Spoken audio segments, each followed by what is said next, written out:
Magandang araw sa inyong lahat at welcome sa aking channel. Inanunsyo ng GMA Pictures sa X na ipapalabas ang 5 breakups in a romance sa mahigit 210 sinihan nationwide. Marami na nga ang mga tagahanga ang ngayon pa lamang ay nakaabang na para sa comeback movie ng idolo nilang si Julia Montes at ang primetime king ng Kapuso Network na si Alden Richard. Sinaportahan din ni Coco Martin ang pelikula ni Julia Montes na mapapanood na simula bukas.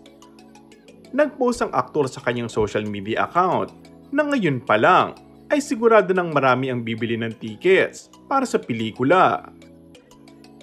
Post ng aktor, sama-sama nating panoorin at alamin ang kwento ni Lance at Justin. Directed by Irene Villamor, 5 breakups in a romance.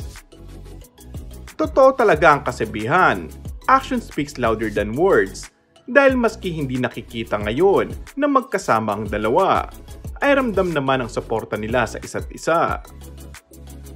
Samantala, sana umano ay maganda ang kalalabasan ng 5 breakups in a romance dahil marami ang nagsasabi na mukhang mas maganda ito kesa A Very Good Girl. Komento ng netizens. Very supportive ever since naman si Real Coco Martin.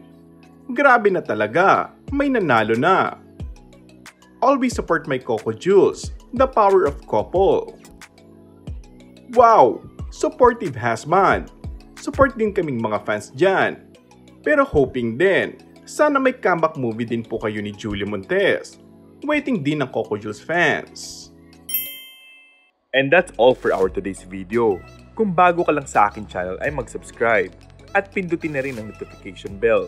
Maraming salamat!